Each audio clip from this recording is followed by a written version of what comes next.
सो hi guys, fluid mechanics के अंदर आज हम पढ़ रहे हैं विस्कोसिटी। सो अगर सिंपल सी लैंग्वेज में आपको समझाऊं, सो विस्कोसिटी क्या होती है guys? It is just the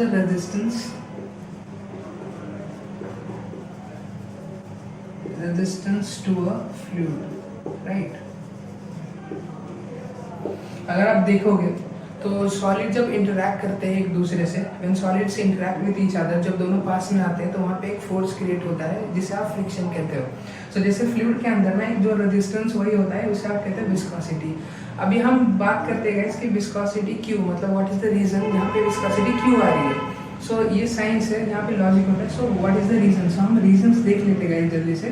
so what are the reasons why viscosity exist.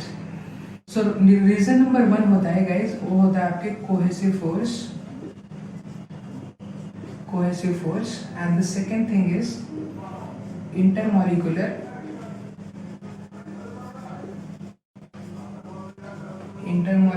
Momentum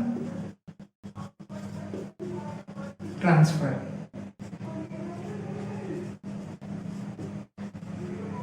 so cohesive forces, intermolecular momentum transfer. So अगर मैं आपको बता दूं कि व्हाट आर कोहेसिव फोर्स, आप सबको पता होगा, ये इट्स नॉट विस्कोसिटी में पढ़ाया नहीं जाता, ये फ्लूइड में आप काफी पहले से जानते हो।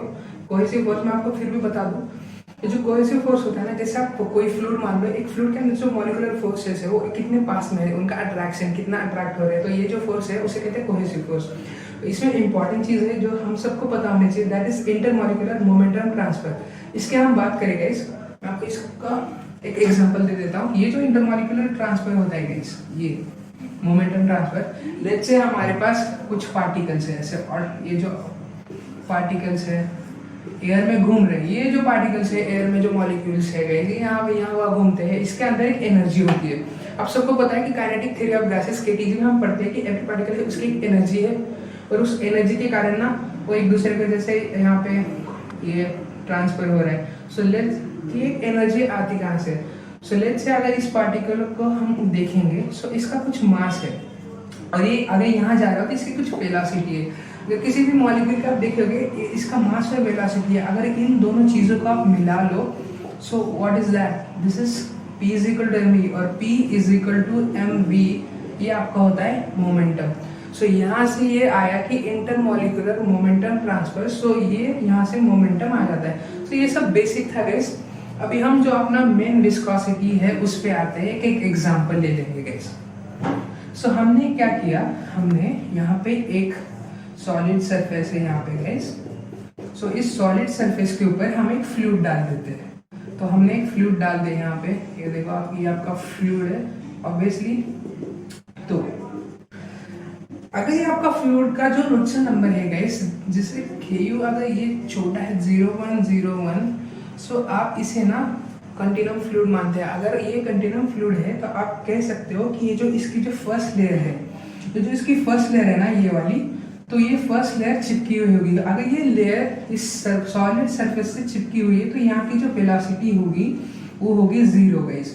और यहाँ पे जो मॉलिक्यूल्स है, फ्लूइड के अंदर जो मॉलिक्यूल्स होंगे उसके अंदर एक फोर्स होता है, यहाँ पे भी फोर्स पाया जाता है। तो ये जो फोर्स होता है ना, ये जो मॉलिक्यूल्स में फोर्स होता है, इस फोर्स को कहते हैं van der Waals force of attraction. और अगर बाकी फोर्सेस के हिसाब से अगर आप इस चीज को देखेंगे, van der Waals force of attraction एक काफी वीक फोर्स माना जाता है। तो यहाँ पे अगर इस पार्टिकल में, अगर ये यहाँ पे कोई पार्टिकल है, यहाँ पे कोई पार्टिकल है, यहाँ पे जैसे जैसे आप ऊपर जा रहे हो और जैसे जैसे आप आगे बढ़ रहे हो, so van der Waals force of attraction कम हो रहा है। अगर फोर्स कम हो रहा है गाइस, सो सिंपल सी बात है, अगर आपका फोर्स कम हो रहा है तो यहाँ पे इस पार्टिकल की वेलोसिटी बढ़ेगी। सो अगर आप इस एग्जांपल में आप देखोगे, लेट्स से हमने यहाँ पे एक एक्सिस मान लिया, ये आपका y डायरेक्शन है, ये आपके x डायरेक्शन में है। ये जो डायरेक्शन है ये आपकी है वेलोसिटी ऑफ फ्लूइड मान लो इसे, क्योंकि ये फ्लूइड के डायरेक्शन में है। और ये जो है ना गाइस, ये y डायरेक्शन में आप देखोगे ये क्या है, परपेंडिकुलर टू द फ्लूइड है, परपेंडिकुलर टू सॉलिड, करेक्ट, ये आपका सॉलिड है।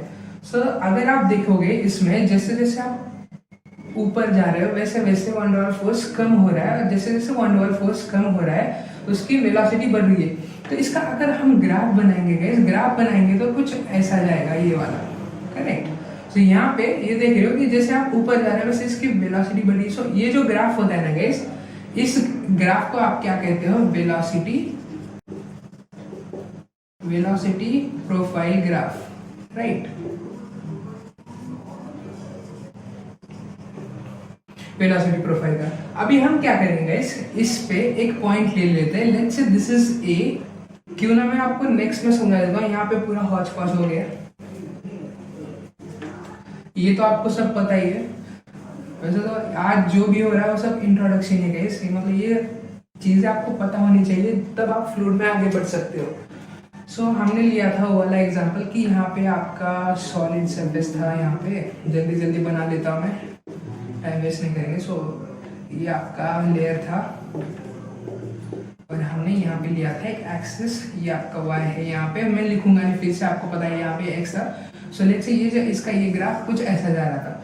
तो यहाँ पे ना हम ले लेते हैं एक पॉइंट ए ले लेते हैं और यही एक पॉइंट ले लेंगे B guys. So let's say ये जो आपका ए पॉइंट है गाइस, जो यहाँ से है कुछ डिस्टेंस है, वाई डिस्टेंस पे आपका एक पॉइंट है। सो ये जो डिस्टेंस है ना गाइस, ये ए टू बी, ये जो है ये है डी वाई।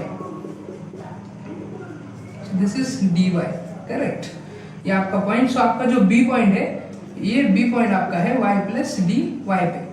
अभी हम इस वाले पोर्शन के ऊपर हम फोकस करेंगे।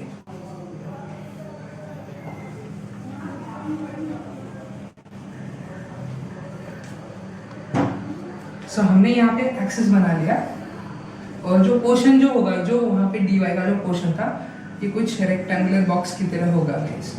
सो ये आपका पॉइंट ए था और ये आपका पॉइंट बी वहाँ पे, और ये आपका था distance, this was your D Y, correct. और ये यहाँ से आपका डिस्टेंस था, यहाँ से y के ऊपर था। सो ये टोटल डिस्टेंस अगर यहाँ से आप देखोगे, so this is what y प्लस डी वाई, देख रहे हो यहाँ पे। सो गाइस इस पॉइंट के ऊपर इसकी वेलोसिटी मान लो ये u थी, और यहाँ पे ऑब्वियसली अगर ये ऐसे है तो यहाँ पे इसकी वेलोसिटी होगी u प्लस डी यू, क्योंकि आपको पता है कि जैसे जैसे आप ऊपर जा रहे हो वैसे वैसे पार्टिकल की वेलोसिटी बढ़ रही है, क्योंकि उसका जो van der Waals force of attraction था वो कम हो रहा था। सो यहाँ पे इस चीज से मैं आपको बताना चाहता हूँ कि गाइस देखो यहाँ पे अगर सिंपल तरीके से मैं समझाऊं, सो इसकी स्पीड ज्यादा है इसकी रिस्पेक्ट से। सो यहाँ पे there is a relative motion between point A and point B. So इस वजह से क्या होता है ना गाइस, वहाँ पे एक फोर्स हो रहा है, फोर्स जनरेट हो रहा है, और उसी को हम कह रहे हैं विस्कोसिटी। अगर सिंपल सी लैंग्वेज में आपको एग्जांपल देता हूँ, लेट्स से एक बंदा है, ये पतला बंदा है और ये दूसरा बंदा है, ये मान लो ये मोटा है, करेक्ट। अगर इन दोनों को हमने एक रस्सी से बांध लिया गया, इस दोनों को, और दोनों भाग रहे हैं यहाँ से, एक साथ उन्होंने स्टार्ट किया, दोनों भाग रहे हैं। सो ये जो पतला है वो ऑब्वियसली ज्यादा भागेगा, क्योंकि हम ऐसे मानते हैं ऑब्वियसली भागेगा, ये कॉमन सेंस है। सो ये इसकी, अगर इस बंदे की वेलोसिटी u है और इसकी है u प्लस डी यू, सो आप इन दोनों की रिस्पेक्ट में अगर आप देखोगे, अगर आप इसके रिस्पेक्ट में देखोगे तो इसको क्या लगेगा कि ये आगे भाग रहा है, तो ये आगे खींच रहा है, तो इस बंदे को ना आगे फोर्स फील होगा। और ये जो बंदा है वो फास्ट भाग रहा था, लेकिन ये मोटा, ये कम भाग रहा है, तो इसे क्या लगेगा ना कि इसकी वजह से इसे ना एक फोर्स जो खींच रहा है उसे ना पीछे खींच रहा है, करेक्ट। सो इसको ऐसे लगेगा। सो दिस इज व्हाट, एक दूसरे की वजह से ये जो है एक फोर्स क्रिएट कर रहे हैं। और यही फ्लूइड में जब आप इसी फोर्स को, रिलेटिव मोशन जहाँ पे होता है ना कि वेलोसिटी डिफरेंस हो रहा है, तो इसकी वजह से एक फोर्स जनरेट हो रहा है, और उसी को आप कहते हैं विस्कोसिटी, विस्कोसिटी। सो यही सब था। सो ये बहुत ही नॉर्मल जो थियोरेटिकल आप कहोगे ना, हमने चैप्टर के अंदर गए ही नहीं, फिर भी हम विस्कोसिटी में इतना कह रहे हो कि एक ऊपर से बता दिया कि विस्कोसिटी एक्चुअल में होता क्या है। अब हम नेक्स्ट लेक्चर में जब आगे बढ़ेंगे तो हम मैथमेटिकली जैसे इक्वेशन होता है, थीटा क्या होता है, कौन से एंगल पे, हम आगे पढ़ेंगे। सो आपको I hope you guys are clear with the basic definition viscosity होता क्या है। इतना भी अगर आपको इस वीडियो से समझ में आ रहा हो तो बहुत अच्छी बात है। सो नेक्स्ट वीडियो में मिलेंगे। सो ऐसे फिजिक्स का अपन पढ़ेंगे, इस फ्लूइड मैकेनिक्स में विस्कोसिटी पढ़ रहे हैं, विस्कोसिटी को हम आगे ऐसे बढ़ाएंगे। सो मिलते हैं नेक्स्ट लेक्चर में। सो तब तक के लिए आप पढ़ते रहिए। आप कोई भी बुक उठा सकते हो, उसकी थ्योरी को पढ़िए। अगर समझ में नहीं आया तो आप वीडियो को देख लीजिए, तो आपको समझ में आ जाएगा। So thank you very much guys.